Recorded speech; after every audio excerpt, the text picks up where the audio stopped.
Lakkaraju Muralidharrao astro and remedies ఛానల్కు subscribe చేసుకోండి.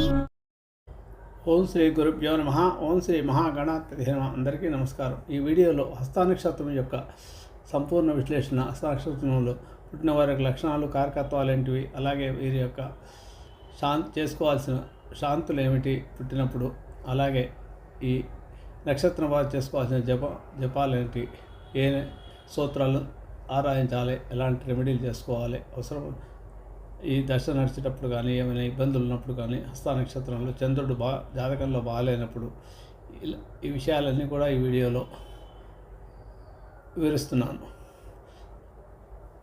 ఈ హస్త నక్షత్రం కన్యా రాశిలో ఉంటుంది, 4 పాదాలు కూడా.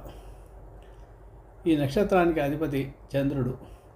ఈ హస్తానక్షత్ర చంద్రుడు అయినప్పటికీ కూడా ఈ హస్తానక్షత్రానికి ఆదిత్య అనే పేరు గల సూర్య అనే ఒక దేవత అధిపతి ఉంటాడు. దేవగణానికి చెందిన జంతువు ఇది. ఈ నక్షత్రం దున్నపోతు దీని యొక్క యోని.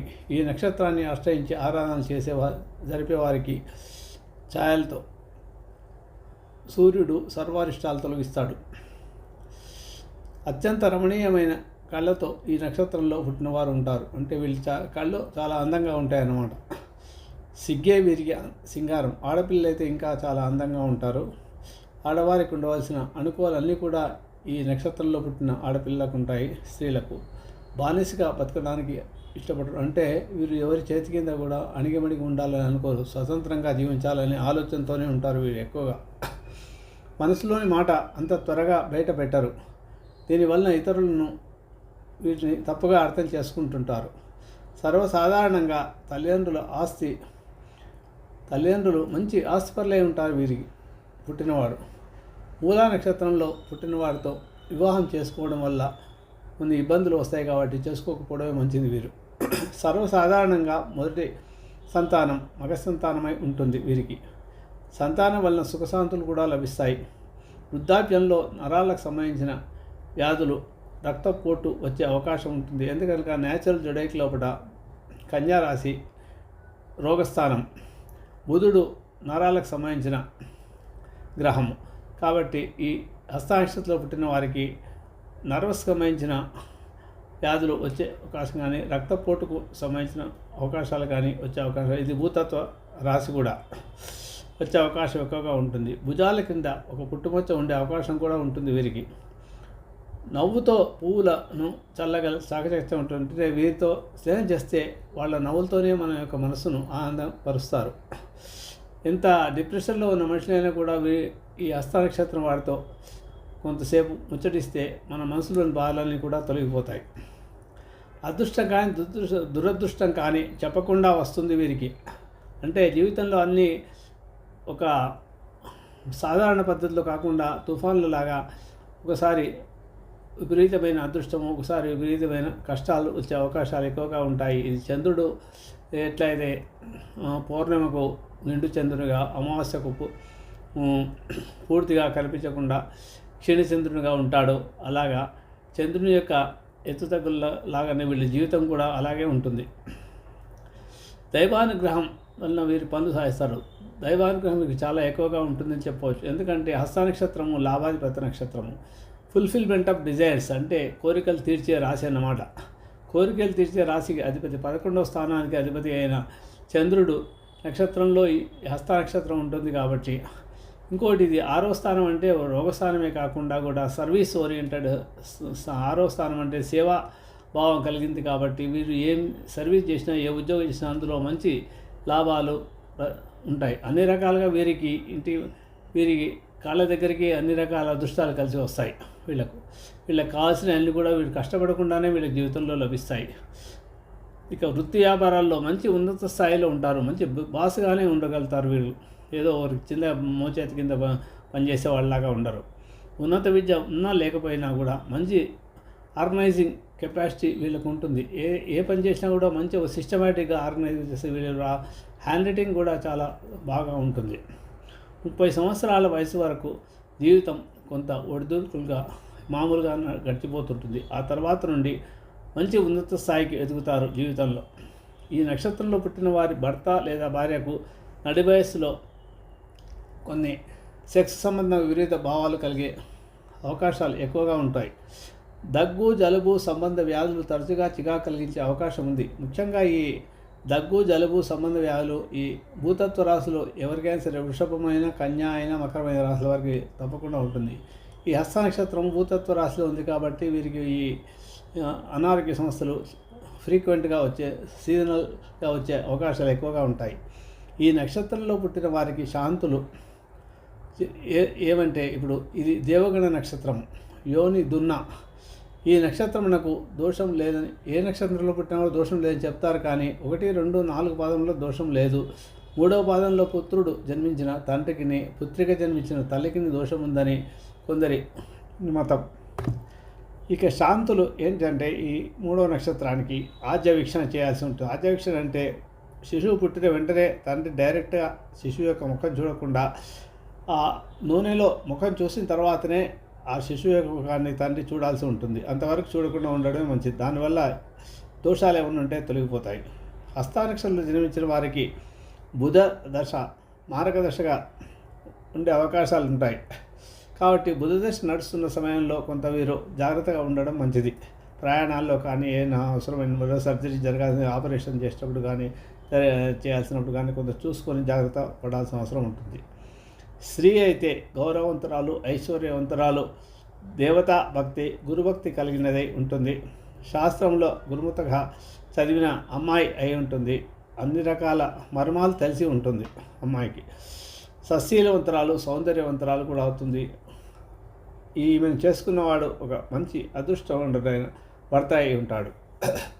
ఇక పురుషుల లక్షణాలను పరిశీలిస్తే విద్య నేర్చిన వాడును, పరులకు ఉపకారం చేయవాడును, ధనవంతుడును, అందము ధైర్యం కలవాడు అయి ఉంటాడు. విద్యయందు మంచి ఆరితేరిన వాడై ఉంటాడు.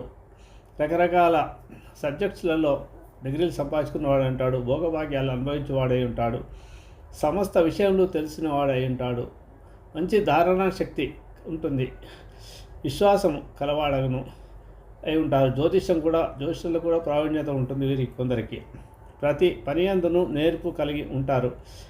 దైవభక్తి ఎక్కువగా ఉంటుంది వీరికి. దానగుణాలు కలవారగుదురు.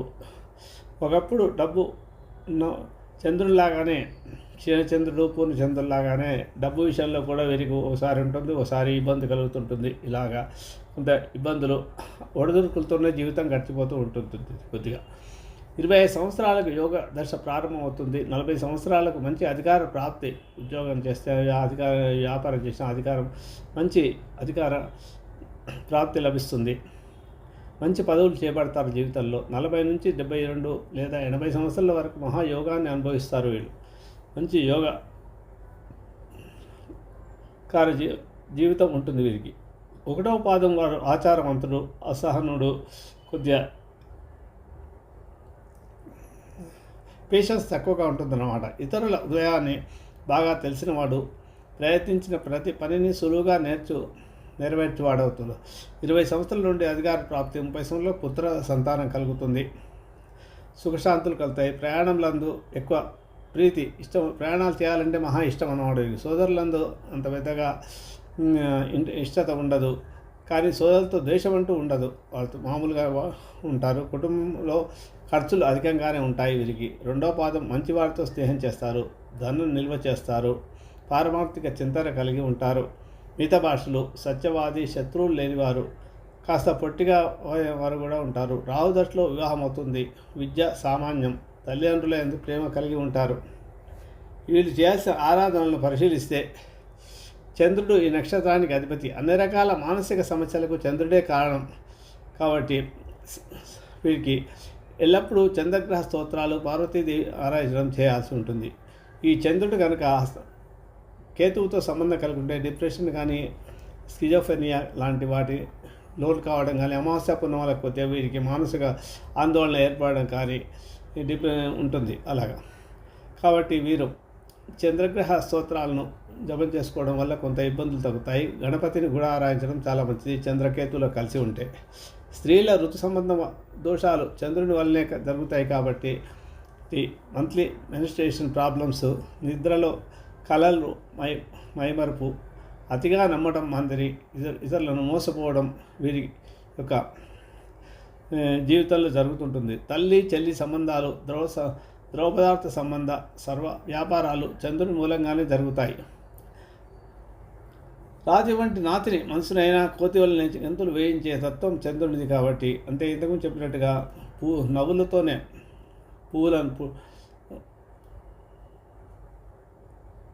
పూల వల్ల నవ్విస్తారని చెప్పాను కదా. అలాగే ఇప్పుడు రాతి లాంటి మనిషిని కూడా కోతిలా గంతులు వేయించి మనసు కరిగించే మనసులో ఎంత ఇబ్బంది మానసిక ఉద్రేకానికి లోనైన వాళ్ళని కూడా వీరితో కలిస్తే కొంత వీరి మనస్తాపం తగ్గుతుంది. కాబట్టి ఈ నక్షత్రంలో పుట్టిన స్త్రీలు పార్వతీదేవిని ఆరాధించాలి తప్పకుండా. ఇక నవగ్రహ స్తోత్రాల్లోని చంద్రుని స్తోత్రం అంటే ఓం దతిశంక తుషారాభం క్షీరో దారుణవ సంభవం నమామి శిష్యం సోమం శంభోర్మకుట భూషణం అనే స్తోత్రాన్ని జపం చేసుకోవాలి 27 సార్లు ప్రతిరోజు. అలాగే చంద్రగాయత్రి ఓం సుధాకరాయ విద్మహే ఓషధీశాయ ధీమహి తన్నో సోమ ప్రచోదయాత్ అనే స్తోత్రాన్ని కూడా ఏదైనా సరే ఈ నవగ్రహ స్తోత్రం కానీ చంద్రగాయత్రి కానీ 27 సార్లు జపం చేసుకుంటే మంచిది. ముఖ్యంగా హస్త నక్షత్రం ఉన్న రోజు ఇంకా 108 సార్లు చేసుకుంటే ఇంకా మంచి ఫలితాలు లభిస్తాయి. మానసిక ఉద్వేగాలు రాకుండా ఉంటాయి. అలాగే బీజాక్షరం కూడా ఓం శ్రాం శ్రీం క్రౌం సాహ చంద్రమసే నమః అనే స్తోత్రాన్ని చంద్రమహర్దశ నడుస్తున్నప్పుడు చేసుకుంటే మంచిది. ఇక మూలికా ధారణ వల్ల ఇంకేమైనా ఇబ్బందులు చాలా ఉండే జాతకాన్ని వ్యక్తిగతంగా పరిశీలించి చూసుకుని చేసుకోవాల్సి ఉంటుంది. దానికి క్షీరిక అనే పాల చెట్టు వేరును రోహిణి హస్త శ్రవణం నక్షత్ర దినాల్లో కానీ సోమవారం నాడు కానీ ఈ నక్షత్రాలు ఉన్న రోజు కానీ తీసుకువచ్చి చంద్రగ్రహ ఆరాధన చేసి చిన్నపిల్లలకు మెడలో పెద్దలు ఉడుపుజానికి ధరించడం వల్ల వాళ్లకు మానసికమైన ఆందోళన నుంచి బయటపడతారు. ఇక ఇతర ఆరాధనలు ఏంటంటే ఇవి అవసరాన్ని బట్టి జాతకాన్ని పరిశీలించి చేసుకోవాల్సి ఉంటుంది. ఆవుకు తినుబండారాలు తినిపించడం వలన లేక సింహాద్రి అప్పన్న ఆలయానికి ఎద్దుదూడను దానం చేయడం వల్ల కూడా నివారణ కలుగుతుంది. 16 ఒత్తుల నేతి దీపాన్ని వాయవ్య దిశలో వెలిగించడం వలన చంద్రుడు ప్రసన్నమవుతాడు. మానసిక సమస్యలు తొలుగుతాయి. చిన్న చిన్న వెండి ముక్కలను పారుతున్న నీటిలో విసిరివేయటం వలన కూడా చంద్రగ్రహ శాంతి లభిస్తుంది.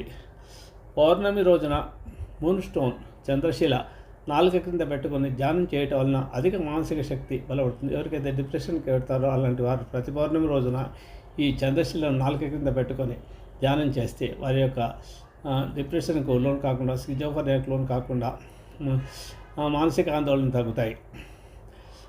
పౌర్ణమి రోజు రావి చెట్టుపై లక్ష్మీదేవి కూర్చుని ఉంటుంది. లక్ష్మీదేవి ఆరాధన వల్ల ధన విషయంలో ఇబ్బందులు తగ్గుతాయి. పౌర్ణమి రోజు 9:15 నుంచి 10:15 మధ్యల కాలంలో ఎవరైతే రావి చెట్టు దగ్గర నెయ్యి దీపం వెలిగించి కొంచెం పెట్టి నీళ్లు పోసి 16 సార్లు ప్రదక్షించి ఓ మహాదేవచ విష్ణుపతిచ దివి తన్నో లక్ష్మి ప్రచోదయాత్ అనే స్తోత్రాన్ని జపం చేస్తూ 16 సార్లు ప్రదక్షిణ చేయాలి.